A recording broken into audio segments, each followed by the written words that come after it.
everybody, and welcome back to Behind the Barn Doors. Behind the barn doors, let's go explore, catch a fun, there's so much more. So in today's episode, we've got something really special for you. So this year, we are celebrating 21 years of Cantref Adventure Farm.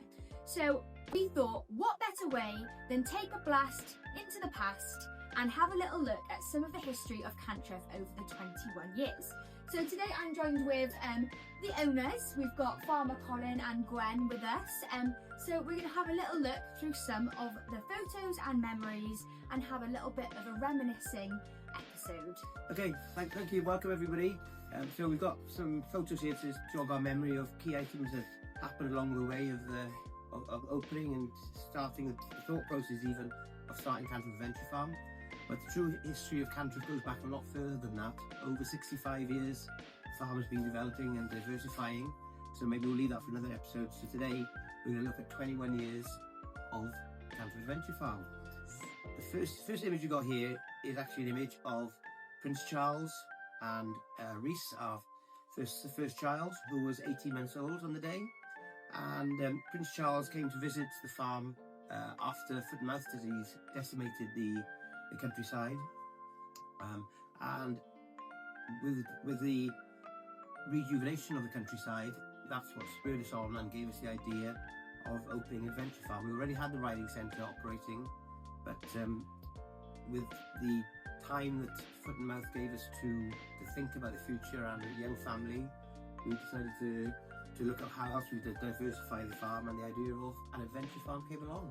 So that was kind of like the start of the movement towards the adventure farm, I guess then. Yeah, we went on a holiday down to Cornwall with you kids, and we saw some farm parks down there, and there was nothing like that around here, and we were like, there really is a need for family days out. So here we've got a photo of one of our first events, very basic, very rustic, but so we had a radio station came and did the show from here. Yeah, so our ethos was always to be very much hands-on, educational but fun with the animals, and from day one we offered a show every half an hour based around animals and children and families learning and how to look after and understand what animals' habits are. So that continues to the day, and we've kept adding facilities. We'll see those as we talk along, but yeah, we're seeing here some old staff, the original staff that came along those early days. Yeah. Blast from the past, seeing some of the old staff. There was a family member, John Robinson there, yeah. Who, everyone used to call him the goat man. He looked Gertie the goat. And what a character he was. The goat milking show, Yeah, really happy days. Yeah. And here we go, Gwen, I think you better talk about this one. So that's one of the first rabbits we had in the pet barn. I think it was named BB from CVBs. I think you named that, Sian. I've not changed one bit. Yeah, we've got a lovely cute little photo of Sian here that I'm sure it's being shown on screen any moment now. And so when we opened the Adventure Farm, over the next 12 months we took 2 or 3 trips down to Devon, visited various farm attractions that seemed to be a little bit further ahead of us than us in mid Wales. And one of the first things we saw was indoor play. It seemed to be a great facility to hold children, and children really enjoyed the fun. They were quite a new concept at the time, back in 2004, and you can remember the build quite distinctly, like these big slides coming up our lanes and from all the way from Cornwall, and how they managed to manoeuvre them through our farmyard and balancing them on large telehandlers at the time and getting somehow in position, and they're still there today and looking great. That must have been such a moment for you guys, like having these big, new kind of things that weren't, there wasn't a huge amount of them in the area and stuff. Yeah, it was a huge decision at the time. We were lucky enough to get the planning permission went through, and that allowed us to, a lot of the barns were developed, were renovated, brought up to standard. So we started at the reception area. Our gift shop now used to be our cafe and gift shop, and that went through into the play area. And where the cafe is now used to be our pet barn, isn't it? Yeah.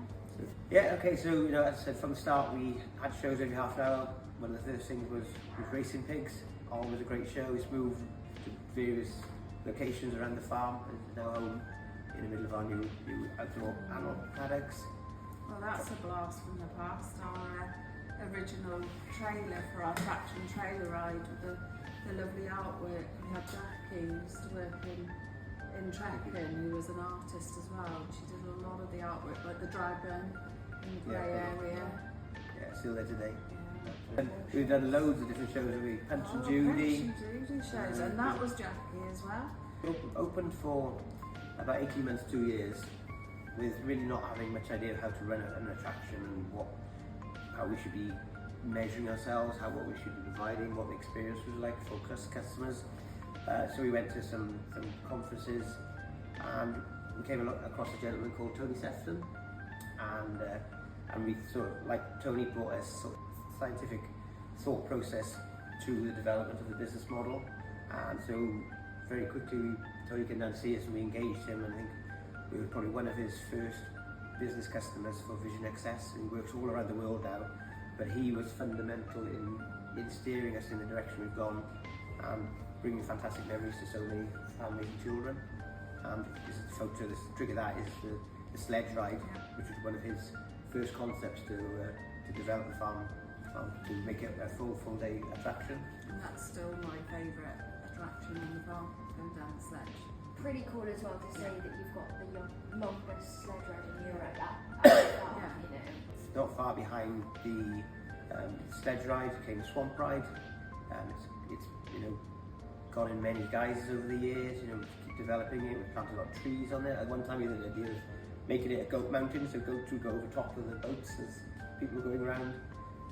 That never quite came off, so we put sort of zoo animals or wild animals on there. And today we've added animatronics on there, so we've changed the feeling of it again. So we've got talking trees, giant dinosaurs, dragons, squirting dinosaurs. Yeah, it's a real attraction now, isn't it? You know, it's grown so much over the, you know, since. Well, rather than people just going round it once, they're now going straight that round or joining the queue to have another go. So another photo of our shows and our main man here, Mr. Mr. Evs. From day one we were looking for a mascot, a character to pin everything behind, and being a riding centre, you know, a horse seemed to be the natural animal to choose, you know, a farm-based attraction. And Mr. Evs has got up to some mischief over the years. He's cycled the Taft Trail. Royal wedding. He got married to Chloe the Shetland, didn't he? At the royal wedding. Yeah. Canalathon. Yeah. Run, swim and bike. Yeah.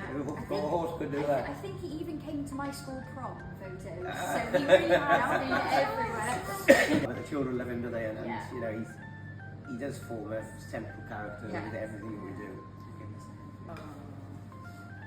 There we go. Yeah. So animals are always a key part of our business, like, you know, and we love our animals, and they, you know, people love to come and see them, and we used to have a pig called Star one, didn't we? Yeah, there's a lovely story behind that.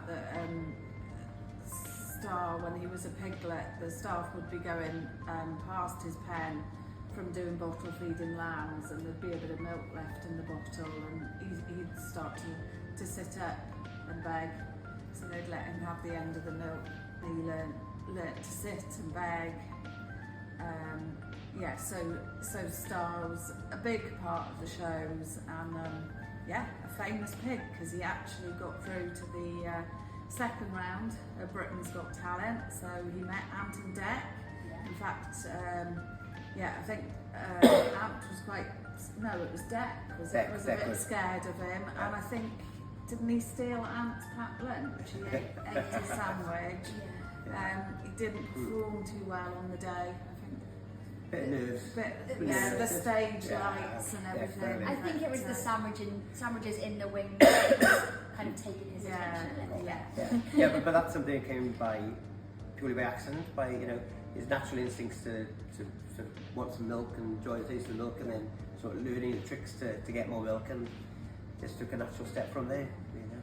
Yeah. building works and renovations. So as I mentioned earlier, the cafe started off right next to reception, and as numbers grew, we had to sort of change the layout a little bit. So It's hard to imagine how we operated the cafe from such a small size Absolutely. to start with. Absolutely.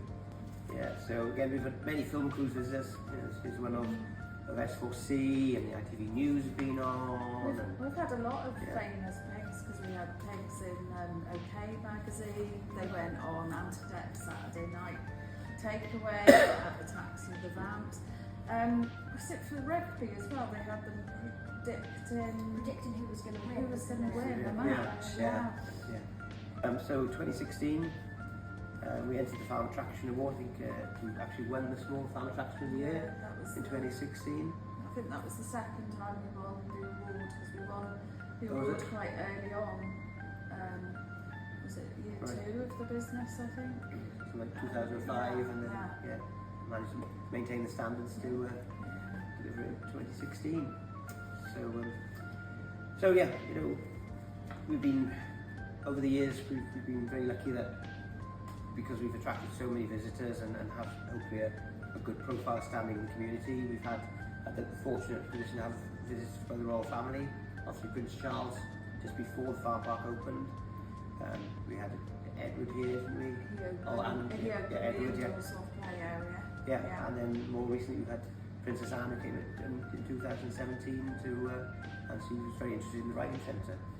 So yeah, I hope you guys have enjoyed a little bit of an insight, a little bit of a trip down memory lane, and just celebrating 21 years of Cantref. So make sure you tune in next week for part 2 of 21 years of Cantref. Bye! Bye bye now. I'm